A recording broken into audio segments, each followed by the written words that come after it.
వెంకట్ గారు, కేవలం కాంగ్రెస్ పార్టీ ఆరోపణలు ఎదుర్కొంటుంది రైతు బంధుకు సంబంధించి మాత్రమే కాదు, ధరణికి సంబంధించి కూడా అధికారంలోకి రాగానే ధరణిని తీసేస్తాం, అంతకన్నా బెటర్ని మేము తీసుకొస్తామంటూ కూడా రేవంత్ చెప్పడం జరిగింది. అలాగే దళిత బంధుకు సంబంధించి ఆరోపణలు, అక్రమాలు, అవినీతులు అన్నీ జరుగుతున్నాయి అంటూ కూడా దళిత బంధు మీద కూడా ఎలిగేషన్స్ ఉన్నాయి. అంటే ప్రజలకు ఇచ్చే పథకాలు ఏవైతే ఉన్నాయో వాటిని ఎందుకు కాంగ్రెస్ వ్యతిరేకించాల్సి వస్తుంది? ఇప్పుడు రైతు బంధు హైలైట్ అవుతుంది, కానీ గతంలో కూడా ఇవన్నీ కూడా హైలైట్ అయిన అంశాలే.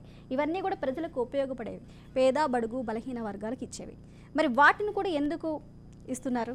ధరణిలో గతంలో ధరణి లేనప్పుడు విఆర్ఓ చుట్టూ కానీ ఎంఆర్ఓ చుట్టూ కానీ రోజుల తరబడి తిరిగి వాళ్ళ భూమి ఎక్కడుంది, సర్వే ఎక్కడుంది అని తెలుసుకోవాల్సిన పరిస్థితి, అక్కడ డబ్బులు కట్టి వాళ్ళ దగ్గర నుంచి కొన్ని పర్మిషన్స్ తీసుకోవాల్సిన పరిస్థితి ఉండేది. కానీ ఇప్పుడు అది లేకుండానే డైరెక్ట్గానే లబ్ధి చేకూరుతుంది అంటూ చెప్తున్నారు. మేడం ఇప్పుడు ఒక మాట చెప్తా, వాస్తవాలకి ఆరోపణలు కొంచెం డిఫరెన్సెస్ ఉంటుంది. కాంగ్రెస్ పార్టీ ఆరోపణ చేస్తలేదు మేడం, వాస్తవాలు చెప్తుంది. మీరు ధరణి చెప్పారు, దళిత బంధు చెప్పారు. మేము ధరణికి రీప్లేస్లో భూమాత తెస్తామని అన్నాం. ఎందుకు ధరణి ప్లేస్లో భూమాతను తేయాలి? ఇక్కడ ప్రధానమైన క్వశ్చన్ కదా మేడం. ఇందాక మీరు అన్నారు కదా విఆర్ఓ చుట్టూ తిరగాలి, ఎంఆర్ఓ చుట్టూ తిరగాలి. కనీసం చుట్టైనా తిరుగుతారు మేడం, కానీ దీంట్లో ఎక్కడ తిరగడానికి ఉండదు. అసలు ఎవరు అథారిటీలో తెలియదు, ఎక్కడికి పోతుందో తెలియదు. ఇప్పుడు మీ సేవలు అప్లై చేయాలి, అప్లై చేసిన తర్వాత ఎక్కడికి పోతుంది? కలెక్టర్ ఆఫీస్కి పోతుంది, ఆర్డీఓ దగ్గరికి పోతుంది, తర్వాత ఎంఆర్ ఆఫీస్. ఒకవేళ మీరు ధరణి కన్నా భూమాత తెచ్చినప్పుడు భూమాత మీరు తీసుకొస్తున్నప్పుడు మళ్ళీ విఆర్ఓ వ్యవస్థను మళ్ళీ తీసుకొస్తారు మేడం. ఒక మాట ట్రైబ్యునల్ అనేది ఒకటి ఉంటుంది, మేము భూ కమిషన్ అనేది ఒకటి ఏర్పాటు చేస్తాము. ట్రైబ్యునల్, భూ కమిషన్ ఇదేంటి? Authoritarian bodies. నేను ఇదే వేదిక ద్వారా చాలాసార్లు ఇది అంశం చెప్పినా. ఏం చెప్పినామంటే మేడం, ఇప్పుడు ధరణి పోర్టల్ విషయమైనప్పుడు ఎవరిని అడగాలి ఏందనేది ఒక క్లారిటీ ఉండదు, ఎవరి అథారిటీ అనేది తెలియదు, ఎవరిని క్వశ్చన్ చేయాలని తెలియదు. కానీ భూమాత విషయంలో పర్టికులర్గా ఒక భూ కమిషన్ ఉంటుంది, దాంతోపాటు ఒక వర్డిక్ట్ ఇచ్చే ఒక సిస్టమ్ ఉంటుంది, ఒక ట్రైబ్యునల్ ఉంటుంది. అది మేము క్లియర్ కట్గా చెప్తున్నాం కదా. ఇప్పుడు ధరణి పోర్టల్ విషయంలో పర్టికులర్గా ఇప్పుడు మీరు చెప్పారు కదా, కింది వర్గాల వాళ్ళు బెనిఫిట్ అవ్వాలని చెప్పి. కింది వర్గాల వాళ్ళ భూములే పోయినాయి మేడం, ఏ పై వర్గాల వాళ్ళ భూములు పోలే. వాళ్ళకు రిలీఫ్ ఇవ్వాల్సిన బాధ్యత ఎవరికి ఉంటుంది? నెక్స్ట్ రాబోయే ప్రభుత్వానికి ఉంటుంది కదా. కాంగ్రెస్ పార్టీ నెక్స్ట్ రాబోయే ప్రభుత్వం కాబట్టి 100% ధరణిలో లుక్కలు ఉన్నాయని చెప్పి మేము క్లియర్ కట్గా చెప్తున్నాం, దాన్ని రిజాల్వ్ చేస్తామని అంటున్నాం. ధరణి ప్రాబ్లమ్స్ నిజంగా లేవని చెప్పి రైతుల దగ్గర కూర్చొని చర్చ చేస్తే బాగుంటుంది కదా మేడం. కాంగ్రెస్ పార్టీ మీద ఏడవడం ఎందుకు అవుతుంది? నేను ఇంకో మాట చెప్పదలుచుకున్నాను ఈ సందర్భంగా. ఇప్పుడు దళిత బంధు అంటున్నారు, దళిత బంధుకు మేము ఎందుకు వ్యతిరేకత అయితే మేడం? దళిత బంధు 2022-23 బడ్జెట్లో 17,000 కోట్లు కేటాయిస్తే దాంట్లో ఖర్చు చేస్తే కేవలం 1000 కోట్లే. దాన్ని ఎవరు అడ్డుపడ్డారు? మేము అడ్డుపడ్డాం మేడం. అంటే మేము దానికి ఏమైనా అథారిటీ ఉన్నామా? ఒక మాట మీరు క్లియర్ కట్గా ఒకటి గమనించండి మేడం, దళితులకు 3 ఎకరాల భూమి ఇస్తున్నారు వాళ్ళు. దళితులకు 3 ఎకరాల భూమి ఇవ్వకపోగా దళితులకు కాంగ్రెస్ పార్టీ ఏదైతే అసైన్మెంట్ ల్యాండ్స్ ఇచ్చిందో ఆ అసైన్మెంట్ ల్యాండ్స్ని కస్టోడియన్గా ఉండాల్సిన గవర్నమెంట్ వాటిని గుంజుకునే ప్రయత్నం చేస్తే ఎట్లా మేడం? ఇప్పుడు శ్మశాన వాటికలు కానీ, హరితవనాలు కానీ, లేకపోతే కొత్తగా ఏదైతే 33 జిల్లాలో అడ్మినిస్ట్రేషన్ ఆఫీస్ కానీ ఇవన్నీ కట్టిన ఎవరి ల్యాండ్స్ మీద మేడం? ఇది 2023 ల్యాండ్ అక్విజిషన్ చట్టం ప్రకారం వాళ్ళ దగ్గర ల్యాండ్ అక్విజిషన్ జరిగిందా, లేకపోతే అక్కడే అసైన్మెంట్ భూముల మీద కట్టిరేవి?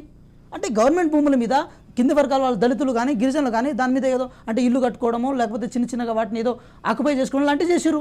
మీరు 3 ఎకరాల భూమి ఎట్లాగో ఇవ్వలేదు, కానీ ఉన్న భూములను గుంజుకునే ప్రయత్నం చేశారు కదా. దాని సాక్ష్యం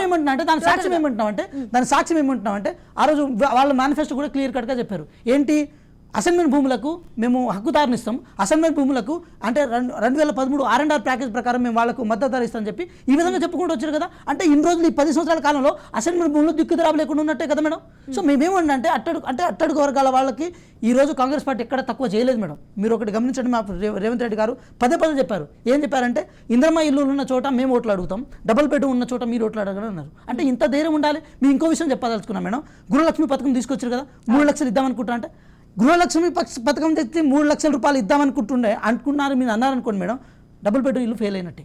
అది ఫెయిల్ అయ్యాయి కాబట్టి ఇటు ఇస్తా అంటున్నారు కదా.